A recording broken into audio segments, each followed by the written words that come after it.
এই ছবিতে যে শেডেড পোর্শনটা দেওয়া আছে এই পোর্শনের ক্ষেত্রফলটা বার করতে দিয়েছে। ঠিক আছে, তাহলে এখানে আমরা দেখতে পাচ্ছি যে এটা একটা এইচ এর আকৃতি, এখানে একটা আয়তক্ষেত্র, এখানে একটা আয়তক্ষেত্র, আর মাঝখানে একটা ছোট্ট আয়তক্ষেত্র আছে। তাহলে এই আয়তক্ষেত্রের ক্ষেত্রফল কত হবে? এটার দৈর্ঘ্য আছে 10, প্রস্থ আছে 4, তাহলে ক্ষেত্রফল হবে 10 × 4 বা 4 × 10 = 40।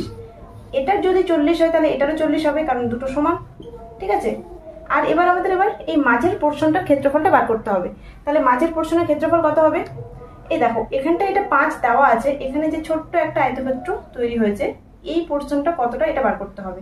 এটা আছে দৈর্ঘ্যটা 5 সেমি, আর প্রস্থটা কত হবে দেখো, এদিকে বাহুটা যদি 10 হয় তাহলে এই গোটা বাহুটাও 10 হবে, তার মধ্যে এইটুকুটা 4, এইটুকুটা 4। ঠিক আছে, তাহলে 10 থেকে 4 আর 4 যদি বাদ দিয়ে দাও তাহলে 2 পড়ে থাকে, তাহলে এইটুকুটা হয়ে যাবে 2। তাহলে এই ছোট আয়তক্ষেত্রের ক্ষেত্রফল কত হবে? 5 × 2 = 10।